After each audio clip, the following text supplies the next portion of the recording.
Chicos, bienvenidos. Este nuevo tema de comunicación en el área de razonamiento verbal tiene por título Formación de palabras. Recuerden que la semana pasada yo les di unos temas y entre el tema pasado está el de la familia de palabras. ¿Qué tiene que ver con este tema de la formación de palabras? Bueno, porque están allí unidos. El de la familia de palabras, recuerden que yo hablé de cuando una palabra da origen a otra y cuando una palabra tiene un lexema o raíz. ¿Recuerdan eso? Ya. Entonces voy a repasarlo en este nuevo tema, pero este tema es nuevo. Se llama formación de palabras y así lo van a anotar en sus cuadernos. Primero vamos a establecer qué es la palabra. La palabra es una unidad lingüística dotada de significado léxico o gramatical. ¿Qué quiere decir esto? Que es de significado cuando hablamos, es léxico, hablar, y gramatical es cuando está escrito. Entonces, es una unidad lingüística dotada de significado léxico o gramatical, es decir, hablado y escrito. La estructura de la palabra tiene 4 estructuras, tienen que aprendérsela. La primera, de la que ya hablamos la clase pasada, que tiene un lexema o raíz. 2, tiene los morfemas, es una palabra nueva. Y los morfemas tienen morfemas gramaticales y morfemas derivativos. Y ustedes me preguntarán, profesor, ¿y qué es eso? ¿Qué es eso de morfemas? Bueno, ya le voy a explicar. Lo primero que tenemos que repasar es de la clase pasada, cuando yo hablaba de un lexema o raíz. ¿Recuerdan el ejemplo que yo puse cuando yo escribía pan? Y del pan salía panadería, empanada, apanar, panecillos.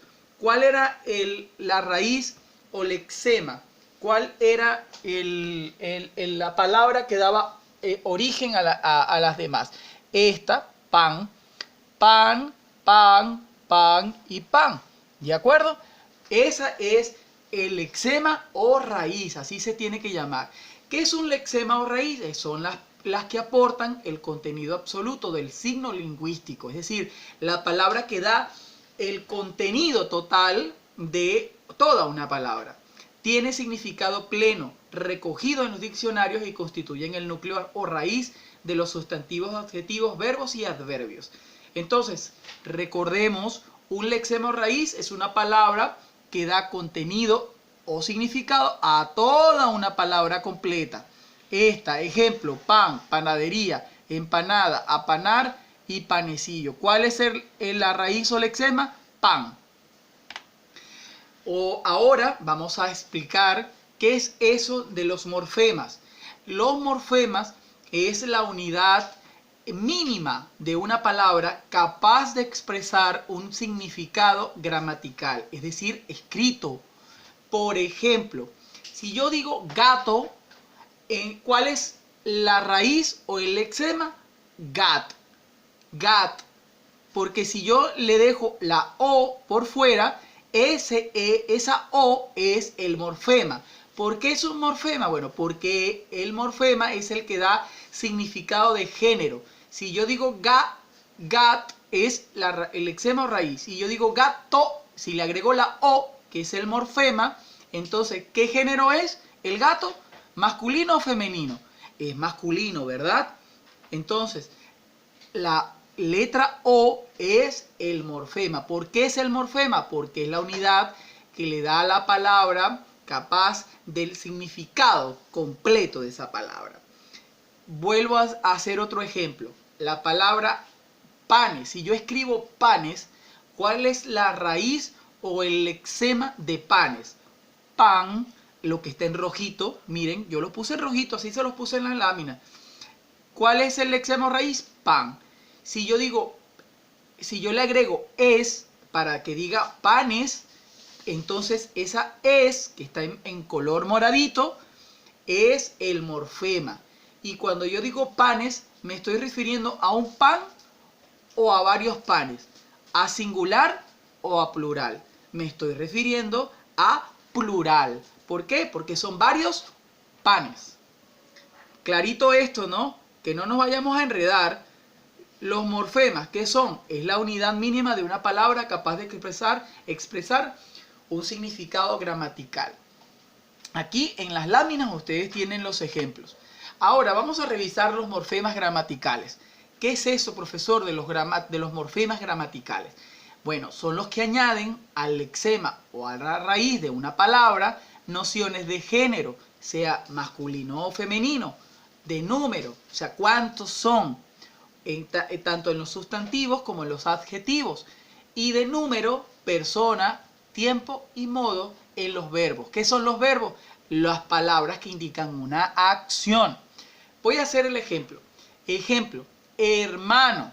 Si yo digo hermano, ¿cuál será el lexema o la raíz? Hermán. ¿Y cuál será los morfemas? La letra O, la que está en rojito. ¿Por qué? Porque es la que le da el contenido, la noción de género. Un hermano es masculino o femenino. Masculino. Cuadernos es otra palabra. Si yo digo cuadernos, entonces, ¿cuál será el morfema gramatical? En todo caso, tiene que ser la letra S. Esa es el morfema gramatical. ¿Por qué es el morfema gramatical la letra S? Porque es la que indica si es un cuaderno o son varios cuadernos. Es la que indica el número plural o singular. Voy con otro ejemplo. Competíamos. ¿Cuál sería el lexema o la raíz de esa palabra? Compet, que termina en T. Compet. ¿Cuál sería el morfema gramatical? Lo que está en rojito. Íamos. ¿Por qué íamos, profesor? Porque es un verbo. Competir. Competíamos. ¿Qué indica ese competíamos? Es íamos. En rojito, bueno, que es un número. Un número que indica que es plural o singular. Si yo digo competíamos, ¿es singular o plural? Es plural. Si yo digo competíamos, ¿y qué tiempo es? Es pasado. Competíamos, es decir, ya fue, ya pasó, competíamos. En persona es la primera persona. Y en el modo es un modo indicativo. Que esos son ejemplos de morfemas gramaticales. Y por último tenemos los morfemas derivativos. ¿Qué son los morfemas derivativos? Son aquellos que se unen para formar nuevas palabras o aportan a su significado una idea de cantidad, de cualidad, situación, tamaño, según cual sea su posición dentro de la palabra. Los derivados pueden ser prefijos o sufijos. Ejemplos: desnutrir. ¿Cuál es el prefijo de desnutrir? ¿Cuál es el prefijo? Des, lo que está en rojito, des, porque es prefijo, es decir, está antes de la palabra. Desnutrir, el prefijo es des. Entonces, van colocados en los prefijos antes de la raíz o el lexema. ¿Cuál es la raíz o el lexema? Nutrir. Vamos con otro ejemplo. Cuando yo digo pequeñito, ¿cuál es el sufijo? Los sufijos van colocados después de la raíz o el lexema. Entonces, ¿cuál es el sufijo? Ito. Y está en el ejemplo, está en rojo. No debe haber confusión. Eso sí, hay que repasarlo, hay que leerlo, hay que comprenderlo. Tantas veces como sea necesario, ustedes repasen esta clase. ¿Por qué? Porque la mejor manera de trabajar las aplicaciones es comprendiendo. Recuerden que yo voy a estar muy pendiente de cada uno de ustedes desde esta semana para saber cómo están haciendo sus respuestas en sus aplicaciones, en sus cuadernos. Un gran abrazo, nos escuchamos pronto. Chao.